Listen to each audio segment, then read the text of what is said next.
Alors bienvenue au Salon de Munich 2021, on est sur le stand Renault avec l'un des modèles les plus importants, Simon.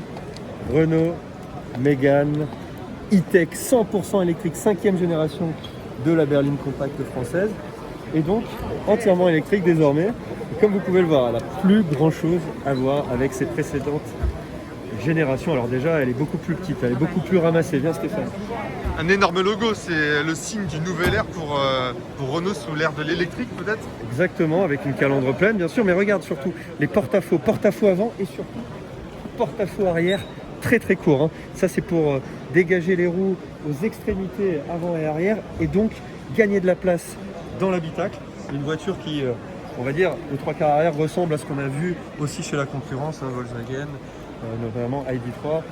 Un petit air, selon moi, de Ioniq 5, regardez, de profil 3/4 arrière, mais un look assez ramassé. D'ailleurs, Luca De Meo insistait sur le fait que c'était une vraie GTI. Alors, là, on exagère peut-être un peu, mais en tout cas, elle a pas mal de caractéristiques esthétiques intéressantes. Moi j'ai eu peur pour le coffre, avec un porte-à-faux arrière si court, je me suis dit que le coffre allait être ridicule. Et non, il n'en est rien, il est même plutôt vaste, plutôt généreux. Par contre avec un seuil de chargement quand même assez haut, ça c'est quand même étonnant. Ouais, les batteries elles sont situées dans le plancher pour un centre de gravité le plus bas possible pour optimiser au maximum le comportement. C'est une voiture qui a été développée à la base pour être 100% électrique. Oui, à l'arrière aussi il y a de la place. Oui, regarde, je vais m'installer. Voilà. Avec ton sac à dos. Mon sac à dos. Et tu vois, ici on est bien. La garde au toit elle est pas mal, hein. Je mesure 1m80 mais je suis bien. Hein. Et puis viens, regarde, à l'intérieur.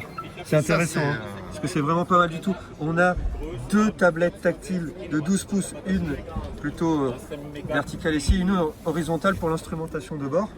C'est vraiment intéressant parce que c'est très moderne. Et puis surtout on a aussi un travail sur les finitions. Hein. Regarde, il y a pas mal de jeux hein, avec des éléments comme ça. Tout est recyclé à l'intérieur. On a aussi des effets de faux carbone.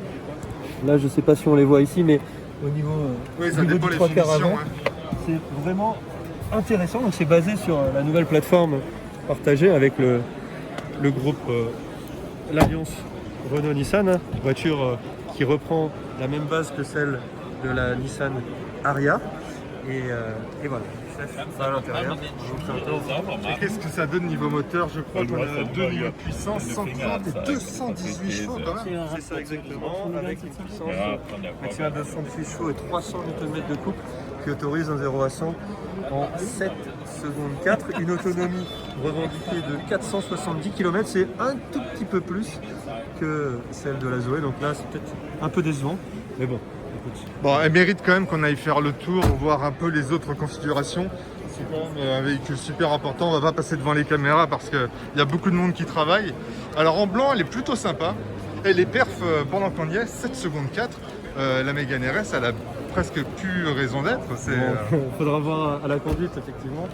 Mais encore une fois, Luca De Meo parle de petite et vraie GTI, donc à voir ce que ça donne sur la route. Regarde aussi quelques éléments qui sont sympas avec les poignées de porte qui sont affleurantes. Là elle est dépliée, mais après si on la touche, voilà, elle revient. Ouais, ça s'arrache ou pas? Non, c'est costaud. Les éléments façon carbone aussi. Et puis la trappe. C'est la trappe. Le logo, le losange. Mais on comprend que Luca De Meo dise que c'est une nouvelle GTI. Enfin, finalement, comment il l'appelle-t-il? En allemand, c'était une vraie GTI. Une vraie GTI, avec le couple immédiatement disponible, forcément, eh ben, regarde aussi les poignées. Ça autorise des performances canon. Ouais, les poignées cachées à l'arrière. C'est vraiment sobre. Hein. Ben, pas grand-chose, on va aller voir l'habitacle. Alors, comme promis, on la découvre dans la livrée blanc. Très sympa, hein, franchement. Il y a beaucoup je trouve ça sympa. La signature lumineuse, elle est très moderne. Il y a pas mal de modes de récupération d'énergie aussi pour la batterie. Et une recharge jusqu'à 300 km WLTP récupérée en 30 minutes sur une bande de recharge rapide 130 kW. Ouais. Et 130 kW, c'est quelque chose de raisonnable. Actuellement, il y a des bornes qui autorisent bien plus. 200 et ils envisagent même de passer à 250 voire 300 kW. Donc Bon, ça, il faudra voir avec les infrastructures. ouais, En tout cas, la voiture, on n'est pas encore là. la voiture, elle sera disponible à la commande en février prochain et elle sera commercialisée à partir du mois de mars 2022. Les tarifs, pour le moment, on ne les connaît pas, mais bon, sans doute qu'ils seront logiquement plus élevés que ceux de l'ancienne Mégane électrique oblige. Très bien. Regarde la plus belle config pour moi. Elle est audacieuse quand même. Hein. Pas mal ce petit ce gris bleu avec ces petits détails dorés. Pas mal du tout. Voilà. Pour maintenant, on n'a qu'une hâte. Hein. Enfin, franchement, c'est de l'essayer parce que moi, je veux bien vérifier que ce soit une vraie GTI comme on nous l'a vendu. Bon, ça serait bien d'aller faire un petit tour dans l'habitacle quand même. Juste un petit mot sur l'habitacle. Allez, viens. Hop là. On voit beaucoup de monde. Alors regardez un peu cet habitacle avec les grands écrans. Très moderne. Désolé messieurs. Aucun souci. Il y a beaucoup de rangements. Ça dégage pas mal d'espace. Ouais, C'est pas mal. Ouais. C'est pas mal du tout. très bien pensé. Hein. Et puis, ça a l'air pas trop mal fini.